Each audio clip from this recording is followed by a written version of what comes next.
جس دن مغیرہ بن شعبہ حاکم کوفہ کا انتقال ہوا تو جریر بن عبداللہ رضی اللہ تعالی عنہ خطبے کے لیے کھڑے ہوئے۔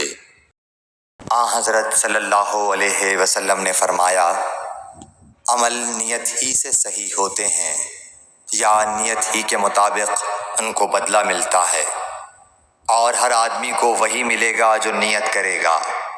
پس جو کوئی اللہ اور اس کے رسول کی رضا کے لیے ہجرت کرے اور اس کی ہجرت اللہ اور اس کے رسول کی طرف ہوگی، اور جو کوئی دنیا کمانے کے لیے یا کسی عورت سے شادی کرنے کے لیے ہجرت کرے گا تو اس کی ہجرت انہی کاموں کے لیے ہوگی۔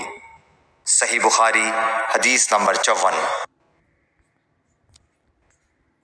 حضرت صلی اللہ علیہ وسلم نے فرمایا، جب آدمی ثواب کی نیت سے اپنے اہل و عیال پر خرچ کرے پس وہ بھی اس کے لیے صدقہ ہے۔ صحیح بخاری حدیث نمبر 55۔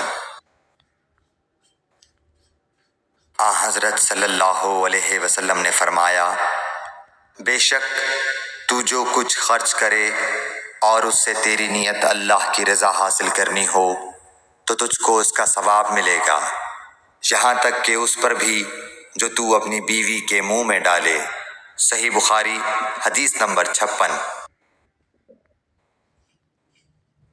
جریر بن عبداللہ رضی اللہ تعالی عنہ نے کہا کہ حضرت صلی اللہ علیہ وسلم سے میں نے نماز قائم کرنے اور زکوٰۃ ادا کرنے اور ہر مسلمان کی خیر خواہی کرنے پر بیعت کی۔ صحیح بخاری حدیث نمبر 57۔